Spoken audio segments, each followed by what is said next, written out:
Disclaimer, ang kwentong ito ay hango sa mga salaysay ng tunay na karanasan, ngunit upang mapanatili ang privacy ng mga taong sangkot at upang mapalawak ang imahinasyon ng mga mambabasa, may ilang bahagi na binago o inayos. Layunin ng kwentong ito ang maghatid ng kaalaman, babala, at libangan, hindi upang manira ng reputasyon o magdulot ng pananakot sa partikular na lugar o komunidad. Ang mga tema ng kababalaghan, aswang, at mga misteryosong nilalang ay bahagi ng mayamang kultura at panitikan ng Pilipinas.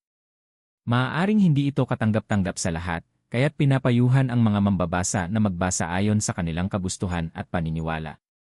Ako si Ronnie, 28 anyos, at 5 taon nang naghahanap ng mas matatag na trabaho matapos kong huminto sa pagiging construction worker sa Maynila. Sa hirap ng buhay, napilitang umuwi ako sa probinsya sa aming bayan sa Quezon. Isang araw, sa hindi inaasahang pagkakataon, may dumating na pagkakataon, maging delivery rider ng isang sikat na logistics company. Ang sweldo. Tama lang, pero sapat na para makatulong sa pamilya. Lalo na't ako ang panganay at may mga kapatid pa akong nag-aaral. Agad kong tinanggap ang alok. Nag-training ako ng 2 linggo para sa safety, basic customer service, at navigation gamit ang API. Akala ko'y madali lang, pero may bahagi ng trabahong hindi basta-basta, ang mga malalayong delivery, lalo na sa mga baryong liblib. Unang assignment sa liblib na lugar, Ronnie, sayo na tong ruta na to ha. Medyo tago, pero madalang ang order dyan kaya hindi ganon kahirap, sabi ng supervisor naming si Kuya Ben. Tiningnan ko ang screen ng tablet, ang nakasulat ay Sitio Kamansili, isang pangalan na hindi ko pa naririnig kahit noon pa akong bata. Nang tanungin ko kung saan yon, sabi ni Kuya Ben, sa dulo ng Giriway. Tanawan, halos nasa paanan na ng bundok. Pero may daan, medyo raw lang. Walang problema sa akin ang malalayong biyahe, kaya't kinuha ko agad ang order. 3 package lang naman yon, isang delivery ng damit, isa ng gamot, at isang cash-on-delivery item mula sa online shop. Akala ko normal lang ang lahat. Mga babala ng kasama habang kumakain kami sa karinderya malapit sa hub, napagkwentuhan namin ang tungkol sa mga liblib na ruta. Isa sa mga rider, si Alvin, biglang nabanggit ang Sitio Kamansili. Uy, yan ba yung lugar na may babae raw na sumasabay kahit hindi mo naman sinasakyan? Biro niya, na tila may halong kabang totoo. Tumawa lang ang iba pero ramdam kong may tensyon sa hangin. Isa pang rider, si Marlon, ang sumingit, wag ka lang mag-deliver doon ng gabi. May iba raw na delivery boy dati, di na bumalik. Pero baka chismis lang yon ha. Natawa ako pero may bahid ng kaba sa dibdib ko. Hindi ko ito pinahalata.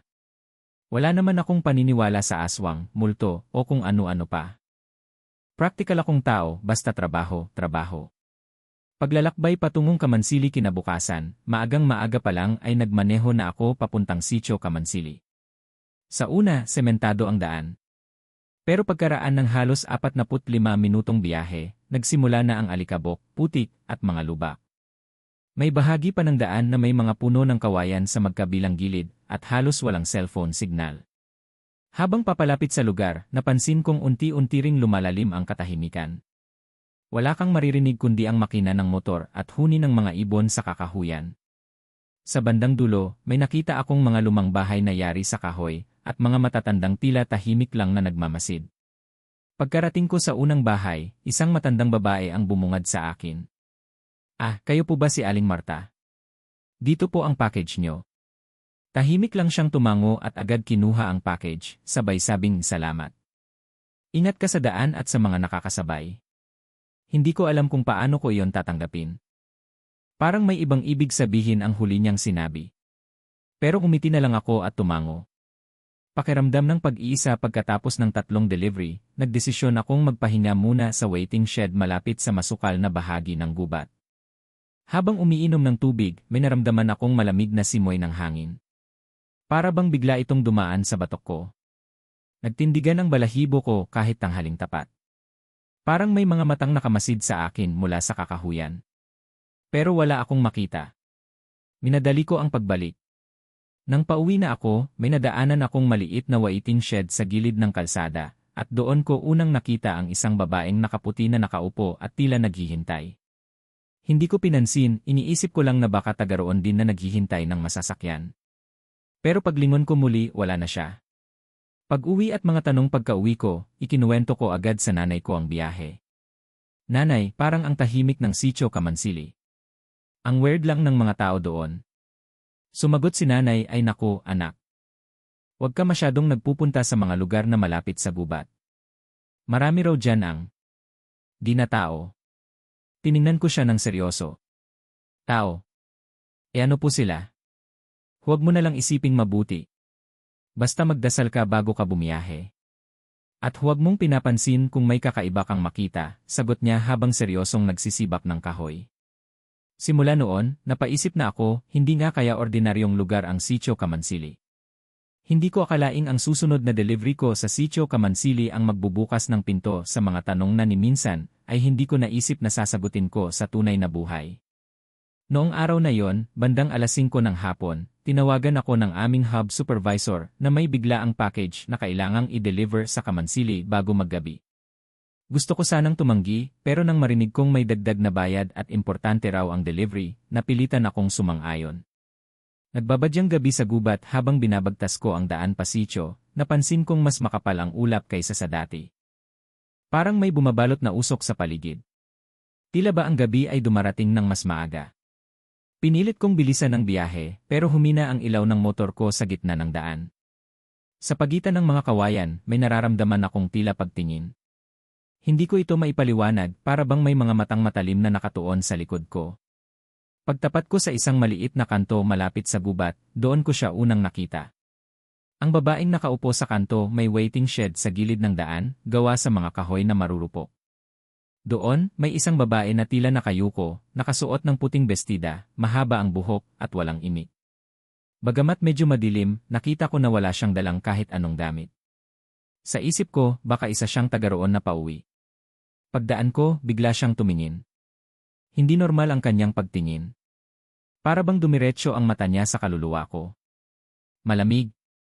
Walang emosyon. Pero may kung anong bigat sa loob ng kanyang titig na hindi ko makalimutan. Kuya. Pahitch naman. Napahinto ako nang tawagin niya ako. Kuya, pahitch naman po, papuntang Kamansili. Mahina at mahinahon ang kanyang tinig, halos parang bulong. Napakalamig ng boses na tila walang buhay pero mahigpit. Napatingin ako sa orasan. Alas 6 na ng gabi. Malapit nang dumilim. Wala nang ibang dumadaan sa daan at ang baryo ay halos 15 minuto pa. Nahabag ako, kaya't pumayag akong isakay siya. Sige po, sakay po kayo sa likod, sabi ko. Dahan-dahan siyang lumapit sa motor at umangkas. Hindi siya nagsalita. Hindi rin ako tinanong kung anong pangalan ko, at ako man ay hindi na rin nagtanong. Tahimik na biyahe, mabigat na presensya habang tumatakbo ang motor, unti-unting naramdaman kong parang bumigat ang likod ng motor. Hindi ito yung normal na bigat ng isang babae. Para bang may dalawang tao ang umaangkas. Sumilip ako sa side mirror, pero bigla kong nakita ang kanyang mata, nakatitig sa akin sa salamin, at para bang itim na itim ang mga ito. Napapreno ako ng bahagya, pero nagpanggap akong kalmado. Malapit na po ba tayo? Tanong ko. Hindi siya sumagot. Sa halip, narinig ko lang ang mahina niyang paghinga. Mabilis. Parang nauubo. Parang humihina ng hindi tama. Pagkarating sa baryo, pagdating namin sa mismong sentro ng Sitio Kamansili, sinabi kong, dito na po ba kayo bababa? Walang sagot. Paglingon ko, wala na siya sa likod. Walang ingay ng pagbaba. Walang yapak. Walang senyales na umalis siya. Parang hindi siya sumakay. Tumayo ako at lumingon-lingon. Inikot ko ang buong paligid. Pati mga tao sa baryo ay tila walang pakialam. May ilang tumingin pero agad ding umiwas ng tingin. Sa gulat, dali-dali kong iniabot ang package sa customer, hindi ko na hinintay ang kumpirmasyon. Agad akong sumakay ulit at umalis ng walang lingon-lingon. Mga palatandaan ng kababalaghan habang binabagtas ko paalis ng baryo, napansin kong parang paulit-ulit ang daan. Lumiko ako sa kaliwa, parehong puno. Lumiko ako sa kanan, parehong bahay. Ilang minuto akong paikot-ikot na para bang hindi ako makalabas. Nang huminto ako para ayusin ang may malamig na hangin na dumaan sa batok ko. At sa side mirror, nakita ko siyang nakatayo sa gitna ng daan. Wala siyang mukha. Itim lang. Walang mata. Walang ilong. Parang usok na may hugis. Pikit mata kong pinaharurot ang motor. Hindi ko na inintindi kung anong lubak o bato ang tatamaan ko. Ang mahalaga'y makalabas ako sa lugar na yon. Pag-uwi at katahimikan pagdating ko sa bahay, hindi ako nagsalita. Tahimik akong kumain. Tahimik akong naligo.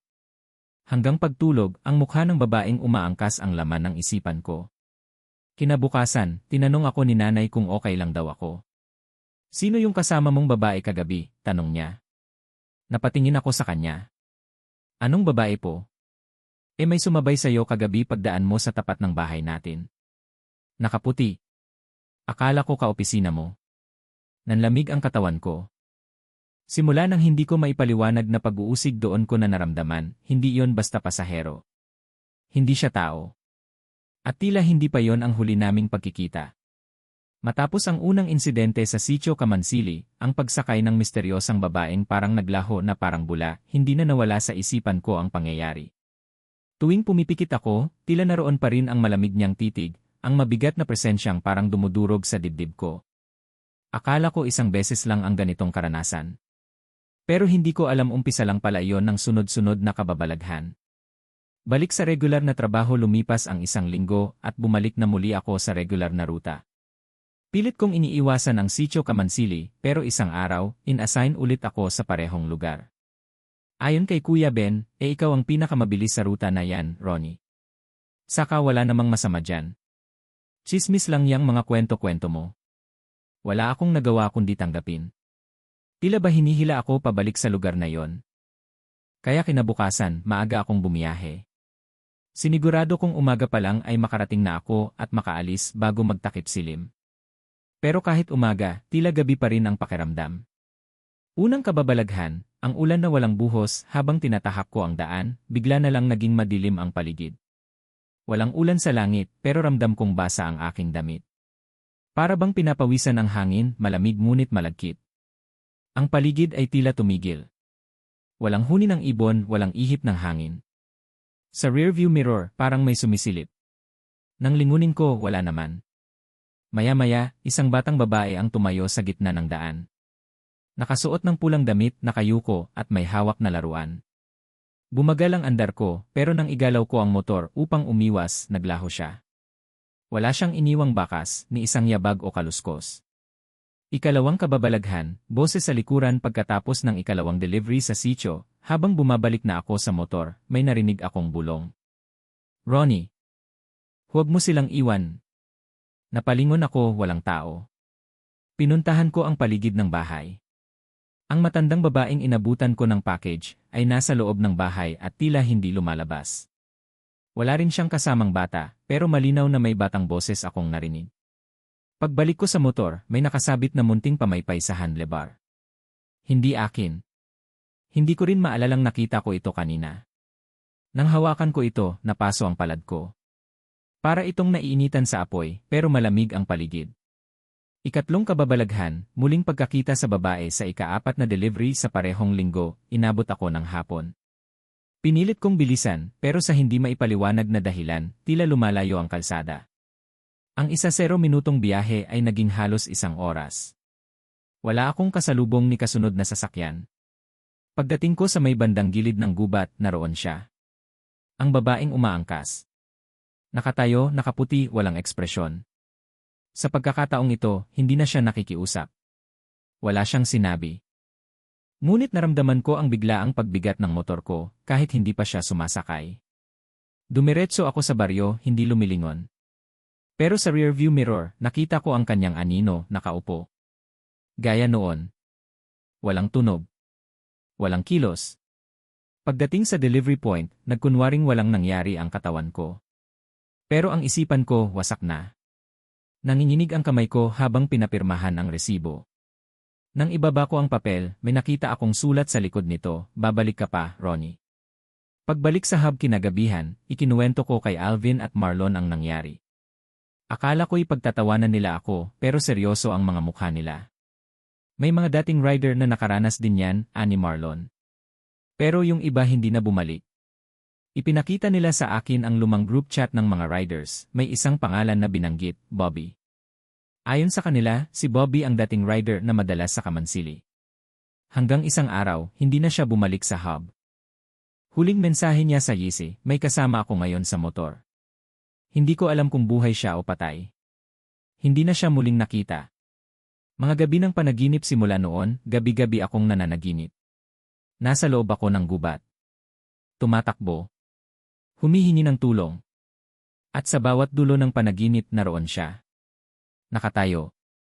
Nakatitig. Minsan may bata siyang kasama.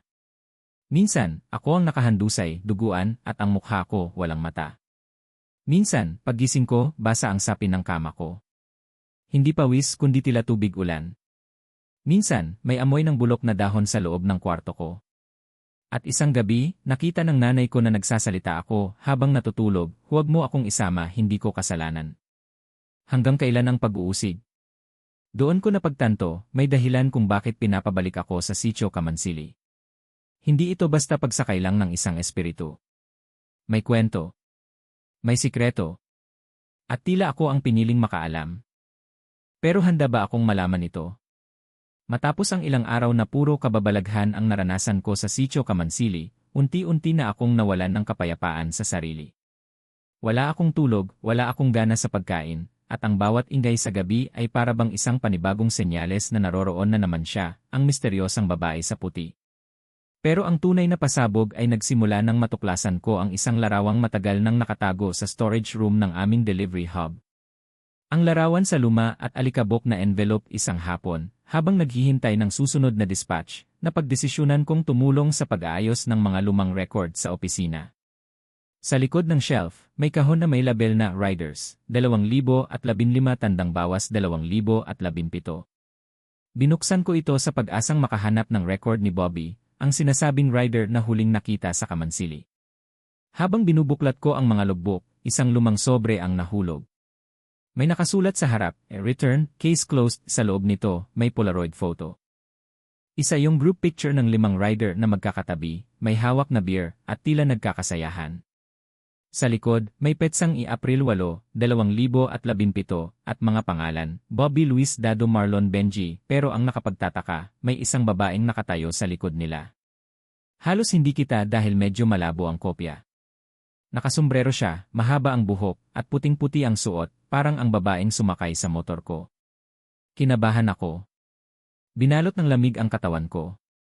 At sa mismong sandaling iyon, naramdaman kong parang may humaplos sa batok ko. Pag-uusap kay Marlon, hindi ka na dapat nakikisawsaw. Dali-dali kong pinuntahan si Marlon na isa sa mga nasa larawan. Ipinakita ko sa kanya ang picture. Hindi siya agad nagsalita. Nang makilala niya ang larawan, nanginginig niyang tinuro ang babae sa likod. Hindi namin siya inimbita. Wala siya ron nung kinunan yan. Pero nung naprint na yung photo, nandun siya, bulong ni Marlon. Ayon sa kanya, si Bobby ang unang nagsabing parang may sumusunod sa kanila tuwing papunta sa Sitio Kamansili. Unay tinatawanan lang nila ito, hanggang isang gabi ay nag-message si Bobby sa Yeezy, may batang babae na sumusunod sa akin mula sa delivery. Hindi ko alam kung totoo siya. Kinabukasan, hindi na siya dumating sa hub. Ang motor niya ay nakita sa tabing ilog ng sitio, walang gasgas, walang sira, pero wala rin si Bobby. Nawawala. Hanggang ngayon. Ang aklat ng mga itinalaga sa pag-uusap namin ni Marlon, sinabi niyang may iniwang notebook si Bobby. Walang may gustong buksan noon dahil punong-puno raw ito ng duodles ng mata, babae, puno, at mga salitang hindi maintindihan. Pero dahil ako na ang pinakamaapektuhan ngayon, pinayagan niya akong tingnan ito. Sa lumang bag ni Bobby, naroon pa ang notebook. Binuksan ko ito at sa unang pahina, nakasulat, hindi ako pinili pero ako ang itinakda. Habang nagbabasa ako, unti-unting lumalabas ang pattern. Si Bobby, bago pa man siya nawala, ay tila nakakita ng koneksyon ng babaeng umaangkas at ng lugar mismo ng Sitio Kamansili. May mga guhit ng punong balete, mga mata sa paligid nito, at isang batang babaeng may pulang damit. Isa sa mga pahina ay may caption, ang batang nagdadala ng pasahero patungo sa bagong tagapasan. Kinilabutan ako. Ako rin ba ang susunod? Pagbisita kay Aling Daria, ang matandang kilala si Bobby sa takot at pagkalito, nagdesisyon akong muling bumalik sa sitio, sa liwanag ng araw, upang hanapin ang ilan sa mga residente. Sa di kalayuan sa gitna ng baryo, may nakita akong matandang babae na nagbubungkal ng lupa. Nilapitan ko siya at nagpakilala. Nang banggitin ko ang pangalan ni Bobby, natigilan siya. Si Bobby. Yung kabataang hindi na nakauwi, tanong niya. Opo, ako po yung bagong rider. Ako na po ang madalas na nagde-deliver dito ngayon, sagot ko. Napatingin siya sa akin ng matalim. Alam mo ba kung bakit hindi ka dapat naglalapit sa lugar na ito, iho? Dahan-dahan siyang naupo sa bangkito. Ikinuwento niya na matagal nang may babaeng ligaw na kaluluwa sa lugar na ito. Isa raw siyang ina na namatay kasama ang kanyang anak sa gubat, sinunog daw sila ng mga tao noon na pinagbintangang aswang. Mula noon, palagi silang nagpapakita sa mga estranghero, sa mga hindi taga rito, lalo na sa mga nagdadala ng bagong bagay, gaya ng mga rider, mga supply, mga bisita. Ang babae hindi siya nagpaparamdam sa kahit sino. Pinipili niya kung sino ang tatanggap sa kanya. Kapag sumakay siya sa likod mo, hindi na yon basta hitch. Isa na yung panata. Isang babala at pagpapaalala, kung nakasakay na siya sa'yo, hindi mo na siya basta-basta maaalis, dagdag ni Aling Daria. Hindi sapat ang dasal. Hindi sapat ang pagtanggi. Kailangang malaman mo ang dahilan kung bakit pinili ka. Napatingin ako sa gubat. Sa puso ko, alam kong hindi pa tapos ang lahat. At mas malalim ang ugat ng sumpa kaysa sa iniisip ko. Ang mga nalaman ko kay Aling Daria ay lalong nagdagdag ng bigat sa dibdib ko. Hindi ito basta kwento ng multo. Hindi ito tsismis. Isa itong kasaysayan ng galit, sumpa, at paghihiganti. At ngayon, ako na ang susunod na bahagi ng kwento. Desisyong bumalik ilang araw akong hindi pumasok sa trabaho. Laging masakit ang ulo ko, at kung minsan ay bigla na lang sumasakit ang likod ko na para bang may mabigat na bagay na nakasakay doon. Sa panaginip ko, paulit-ulit kong naririnig ang iyak ng bata, "Mama, mama, hindi pa po kami tapos," habang ako'y tumatakbo sa masukal na gubat. Lagi akong nagigising ng pawis na pawis kahit malamig ang gabi. Doon ko napagpasyahan, kailangan kong balikan ang Sitio Kamansili. Hindi na ito tungkol sa trabaho. Kailangan kong maintindihan kung bakit ako ang pinili. Pagbalik sa sitio, sa oras ng dilim ang unang balak ko ay bumalik sa umaga. Pero para bang may bumubulong sa akin na sa gabi ako pumunta. Sa kabila ng kaba, sinunod ko ito.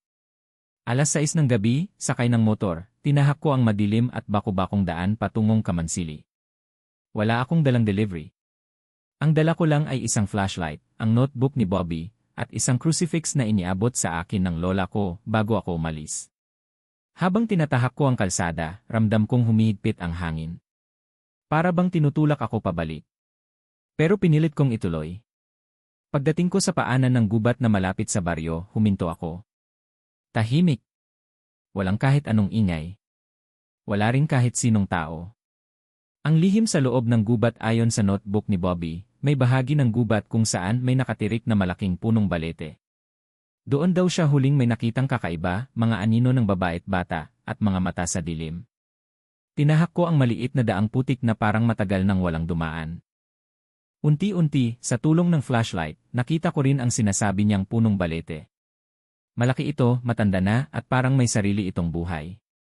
Ang mga ugat nito ay parang gumagapang sa lupa, at may tila altar sa paanan nito, may lumang laruan, basag na bote ng gatas, at sinindihang kandila. Doon ko nakita ang isang maliit na kahon na may sulat, para sa susunod na dadalhin. Binuksan ko ito. Sa loob, may larawang luma, isang babae at batang babae, magkasama, nakangiti. Sa likod, nakasulat, Maria at Lira, 1,902. Hindi kami mga halimaw. Kinilabutan ako. Isa itong patunay na matagal nang nananahan ang kwento sa lugar na ito. Na ang babaeng sumasakay sa motor ko ay si Maria. At ang batang sumisigaw sa panaginip ko, si Lira. Ang aninong lumabas habang nakatitig ako sa larawan, may malamig na hangin ang dumaan. Bigla na lang bumigat ang paligid. Nang itaas ko ang flashlight, nakita ko siya, si Maria. Nakatayo sa tapat ng punong balete. Nakaputi, nakalugay ang buhok, at hawak-hawak ang kamay ng batang si Lira. "Bakit mo kami dinala rito, Ronnie?" tanong ng bata. Hindi ko agad nasagot. Nanginginig ang boses ko, pero pilit kong tinanong, "Bakit ako? Bakit ako ang pinili nyo?" Sumagot si Maria hindi sa bibig kundi sa isip ko. Parang bulong sa loob ng kaluluwa ko. "Dahil ikaw lang ang hindi tumalikod." Doon ko nalaman, ang kwento ng mga taong sumuko, ng mga riders na tinakot at di na bumalik, ay parte ng siklo. Pero ang taong magtatapos ng siklo ay kailangang harapin sila, hindi para labanan, kundi para pakinggan. Pagpapalaya lumapit si Maria at iniabot sa akin ang isang maliit na pulang pamaypay, gaya ng nakita ko noon sa motor ko. Sa bawat galaw ng pamaypay, parang may naalis na bigat sa hangin. Umiyak si Lyra. At biglang nagsalita si Maria, hindi kami humihingi ng awa. Ang gusto lang namin marinig. Maalala. Maunawaan. Inilagay ko ang larawan nilang dalawa sa altar sa paanan ng balete. At saka ko ibinulong, hindi kayo mga halimaw. Tao kayo. Inusig. Sinaktan. Pero ngayon, narito ako at naintindihan ko na kayo. Mula sa di kalayuan, parang may liwanag na bumalot sa buong puno. At unti-unting naglaho sina Maria at Lyra, hindi sa takot, kundi sa kapayapaan. Pag-uwi, sa bagong liwanag pabalik sa motor, hindi na mabigat ang pakiramdam ko. Wala nang aninong sumusunod. Wala nang malamig na ihip. At sa kauna-unahang pagkakataon mula nang simulan ko ang kwentong ito, tahimik ang gabi. Pagbalik ko sa hub, tinignan ko ang likod ng motor. Walang nakasakay. Pero sa may upuan, naroon pa rin ang pamaypay, hindi na malamig, kundi parang simpleng alaala ng isang kwentong dapat maalala. Pagkalipas ng gabing iyon sa Sitio Kamansili, tila may malaking bahagi ng pagkatao ko ang nagbago. Hindi lamang ang pananaw ko sa mundo ng kababalaghan ang nag-iba, kundi pati na rin ang pakikitungo ko sa mga tao, ang pagtanaw ko sa bawat araw, at ang pakiramdam ng bigat na para bang matagal ko ng pasan-pasan. Sa wakas, gumaan. Pero sa paggaan na yon, dumating ang higit na kamalayan, na ang mundo ay may mga sulok na hindi natin lubos na nauunawaan, at hindi lahat ng multo ay dapat katakutan. Pagbalik sa trabaho, ang tingin ng iba pagkatapos ng ilang araw ng pagkawala sa trabaho, bumalik ako sa opisina. Akala ko'y mahihirapan akong magpaliwanag kung bakit ako nawala. Pero laking gulat ko, halos wala ni isang nagtangkang magtanong. Tahimik lang silang lahat, parang alam na nila. Pre, nag-deliver ka sa Kamansili no? Tanong ni Erwin, isa sa mga senior rider. Napatingin siya sa akin na para bang alam niya ang lahat. Tumango lang ako. Si Bobby same route, same kwento. Pero hindi na siya bumalik, dagdag niya, habang lumalalim ang kanyang tingin. Pero ikaw. Ikaw ang unang nakabalik. Hindi ko na sinagot. Sa loob ko, alam kong hindi lang basta pagbalik ang nangyari. May dala akong piraso ng kasaysayan na isinara na nila sa takot. At ako na ngayon ang tagapagdala ng kwento. Ang luma ngunit buhay na pamaypay sa loob ng sling bag ko, dala ko pa rin ang pulang pamaypay na iniabot ni Maria. Hindi ko maipaliwanag pero tila may kakaiba itong enerhiya. Tuwing hawak ko ito, pakiramdam ko'y tahimik ang mundo. Wala akong nararamdamang takot. Kapag may dumadaang malamig na hangin, hindi ako nanginginig. Para bang naging proteksyon ito o alaala na hindi dapat makalimutan. Isang gabi, sinubukan kong iwan ito sa bahay. Nilagay ko sa drawer, pinatong sa ibabaw ng lumang t-shirt. Ngunit paggising ko kinabukasan, nandoon na naman ito sa bag ko, nakalagay sa ibabaw ng logbook ng delivery. Hindi ko alam kung paano, pero marahil hindi pa tapos ang papel nito sa buhay ko. Pag-uusap kay nanay, may dugo ka ng tagapasan, hindi ko na mapigilang ikwento kay nanay ang lahat. Sa unay akala niya ay guni-guni ko lang, pero nang mailabas ko ang pamaypay at ang lumang larawan ni Maria at Lyra, napaluhod siya. Kinuha niya ang krusipisong iniabot niya sa akin noon at bumulong ng panalangin. Anak, hindi mo alam may lahi tayong galing sa mga tagapasan, sabi niya. Napakunot ang noo ko. Ano po yon? Ang mga tagapasan sila yung mga pinipili para makinig, para magdala, para tapusin ang mga kwentong iniwan ng patay. Hindi sila albularyo.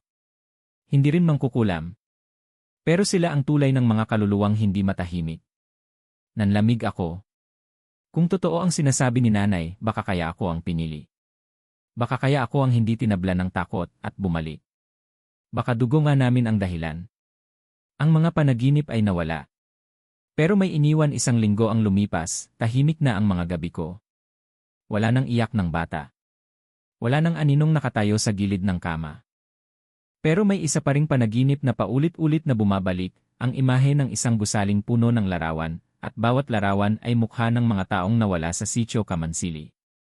Laging nauwi ang panaginip sa isang tanong, sino pa ang hindi mo natutulungan? Para bang may panibagong misyon na naman? Na ang pagtapos sa kwento ni Maria ay simula lang ng mas malawak na layunin, ang pagbibigay liwanag sa kwento ng iba. Ang pagbalik sa simbahan, at ang pari na may alam isang hapon, nagtungo ako sa simbahan kung saan ako bininyagan. Hinanap ko ang matandang paring si Padre Guillermo. Marami na siyang karanasan sa mga di maipaliwanag, kaya't naisip kong baka matulungan niya akong maintindihan pa ang lahat. Nang ipinakita ko sa kanya ang pamaypay at notebook ni Bobby, tumahimik siya. Kinuha niya ang isang librong makaluma at may binuklat sa gitna. Ang pamaypay na yan ay tinatawag na panghilom. Hindi lahat binibigyan yan. Isa lang ang ibig sabihin kung bakit nasa iyo yan, may kasunduan ka ng hindi mo inakala. Hindi ito sumpa. Isa itong biyaya, pero may kapalit. Anong kapalit, Father? Tanong ko. Hindi mo na may iwasan. Lahat ng kaluluwang nangangailangan ng pakikinig, ikaw ang lalapitan. Hindi para guluhin ka, kundi para magkwento. Ang tanong, handa ka bang makinig? Isang bagong simula mula noon, nagbago ang ruta ko. Hindi na ako basta rider na nagdadala ng parcel. Ako na rin ang tahimik na tagapagtala ng kwento ng mga nawala, mga hindi narinig, at mga kaluluwang hindi matahimik. Hindi ko man gustong yakapin ang bagong papel na ito, pero alam kong may dahilan kung bakit ako ang pinili. Hindi ko kailanman malilimutan si Maria at si Lyra. Sa puso ko, sila ang naging unang hakbang sa isang panibagong paglalakbay, isang misyon ng pakikinig at pag-unawa. Hindi pa man ako ganap na nakakaalpas sa kababalaghan ng Sitio Kamansili, tila unti-unti nang binubuksan ng tadhana ang panibagong kabanata ng aking buhay. Simula nang makausap ko si Padre Guillermo, at tanggapin ko ang kahulugan ng pulang pamaypay bilang panghilom, nagsimulang dumating ang mga kakaibang pangyayari at mga kwento na hindi ko kailanman hinanap. Hindi ko man pinili ang papel na ito, alam kong ako na ngayon ang tagapasa ng kwento. At ang tanging paraan para matahimik ang mga kaluluwang ito ay pakinggan sila.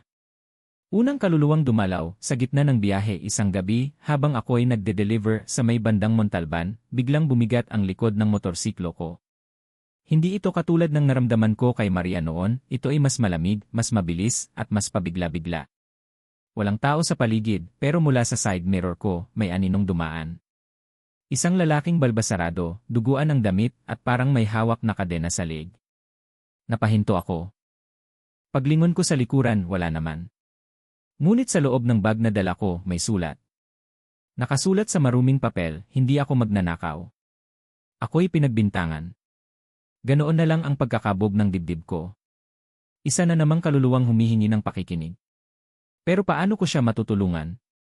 Pagdalaw sa abandonadong presinto sa pagtutuloy ng mga pahiwatig, napunta ako sa isang abandonadong presinto sa San Mateo.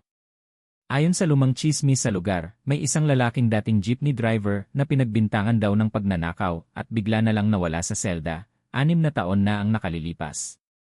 Doon ko nakita sa lumang record ang pangalang nakasulat sa sulat, Salvador E. Manansala. Habang hawak ko ang kanyang dokumento, muling dumaan ang malamig na hangin. At sa harap ko, mula sa anino ng pasilyo, sumulpot ang kanyang anyo, hindi na duguan, kundi payapa na ang mukha. Tumango siya at naglaho. Iyon ang hudyat. Isa na namang kwento ang naipasa, at sa pamaypay na hawak ko, may bagong bahid na liwanag. Para bang sinisipsip nito ang bigat ng kwento at tinatago ito, upang hindi na muling magambala ang kaluluwa. Ikalawang kaluluwa, ang babae sa loob ng bodega makalipas ang 3 araw, na italaga naman ako sa warehouse delivery sa Cavite. Gabi na rin at medyo may pagkasira ang ilaw sa loob ng bodega. Habang naghihintay ng signature mula sa staff, napansin kong may babaeng nakaupo sa isang sulok. Nakasuot siya ng puting blouse na punit at may sugat sa gilid ng leg. Akala ko'y bagong staff, kaya nilapitan ko. Miss, okay ka lang? Tanong ko. Hindi siya sumagot. Nilingon niya lang ako at doon ko napansin, hindi siya normal. Walang anino ang katawan niya at ang mga matay puro puti. Tumayo siya, lumapit sa akin at sa isang iglap naglaho. Pagsilip ko sa bag, naroon na naman ang isang sulat, hindi ako nahulog. Tinulak ako. Sabihin mo sa kapatid ko. Agad kong kinausap ang isa sa mga staff, si Ate Lani. Nang mabanggit ko ang pangalan ng babae sa sulat, Angela napaluha siya. Ate ko yun, sabi nila aksidente, pero hindi talaga ako naniwala. Ibinigay ko ang sulat. Habang binabasa niya, umihip ang malamig na hangin sa loob ng bodega, at sa di kalayuan, may ilaw na pailaw-ilaw, para bang may isang aninong paalis, habang nagpapasalamat. Ang pamaypay ay nagbabago, napansin ko sa bawat kwento ng kaluluwa na naipapasa sa akin, unti-unting nagbabago ang hitsura ng pamaypay. Noon ay pulang-pula ito, parang dugo. Ngunit ngayon may bahid na puti at ginto. Ang bawat balahibo nito ay tila nagkakaroon ng ukit na simbolo, mga sinaunang sulat, o baybayin na hindi ko palubusang naiintindihan. Dinala ko ito kay Padre Guillermo, at sinabi niya, kapag napuno na ang pamaypay ng mga kwento, ikaw na ang kailangang humusga kung ito'y isasara, o ipapasa mo sa susunod na tagapasan. Hindi ko alam kung kailan darating ang araw na yon. Pero habang may mga kaluluwang humihingi ng boses, hindi pa ito ang wakas. Ang panaginip ng libo-libong mukha isang gabi, na naginip ako na nasa gitna ako ng isang malaking hukay. Sa paligid, libo-libong mukha ang nakatitig sa akin. Lalaki, babae, matanda, bata. Lahat sila'y may parehong ekspresyon, luha sa mata, tila umaasa. Isa-isa silang nagsalita, kami ang mga hindi narinig. Kami ang mga iniwan. Napahawak ako sa pamaypay. Bigla itong lumiwanag sa panaginip at mula roon, isang liwanag ang sumabog at tinakpan ang lahat. Pagkagising ko, hawak-hawak ko pa rin ito, mainit-init pa. Mula noon, alam kong hindi lang Pilipinas ang sakop ng mga kwentong ito. Marami pa. Maraming kaluluwang naghihintay. Isang bagong layunin mula sa simpleng rider, ako na ngayon ang naging tagapasan, tagapakinig, at tagalathala ng mga kwentong nilamon ng katahimikan. Hindi ko ginusto ito pero alam kong tama. Lagi kong dala ang pamaypay. At sa bawat biyahe, sa bawat baryo, sa bawat kanto ng mundong tila walang pansin, handa akong makinig. Sa bawat kaluluwang natulungan ko, unti-unti kong nararamdaman ang pagbawas ng bigat sa pamaypay na taglay ko. Ngunit may isang pakiramdam na hindi maalis, isang mabigat na aninong tila laging nakamasid. Sa likod ng bawat kwento ng mga ligaw na kaluluwa, may isang enerhiya na tila pinagmumulan ng lahat ng paghihirap, ng lahat ng panaghoy, at ng lahat ng puot. Pakiramdam ko, papalapit na ako sa pinakaugat ng lahat. At isang araw, dumating na siya. Ang mahiwagang liham isang umaga, paggising ko, may sulat na nakapatong sa pamaypay. Hindi ko alam kung paano ito napunta sa loob ng kwarto ko. Wala akong bisita at sarado ang bintana. Ang sulat ay may manipis na tinta, kulay itim na parang abo. Ang laman, ikaw ang pinili, ngunit ako ang huling kwento. Ako ang dahilan ng kanilang pananatili. Dumating ka na sa wakas. Walang pirma. Walang pangalan. Ngunit ang papel ay amoy insenso at may mansa ng tuyong dugo. Ramdam kong ito na ang wakas ng paglalakbay at ang pinakadelikadong bahagi ng misyon. Ang daan patungong bundok Baglan gamit ang mga palatandaan sa sulat, tinunton ko ang daan patungong isang bundok sa Aurora. Tinatawag ng mga matatanda na Baglan, isang lugar na matagal nang ipinagbabawal pasukin tuwing gabi. Ayon sa mga alamat, dito raw nagtutungo ang mga kaluluwang ligaw upang sumumpa ng katapatan sa isang prena ng dilim. Sa pag-akyat ko, ang hangin ay tila iba, mabigat, parang may hinanakit. Wala ni isang ibon. Walang huni ng insekto. Ang mga puno ay baluktot na parabang yumuko sa isang makapangyarihang nilalang. Hanggang sa narating ko ang isang altar na yari sa mga ugat at buto. Doon ko siya unang nakita. Ang huling kaluluwa, si Aling Filomena, nakaupo siya sa isang trono ng mga tuyong katawan.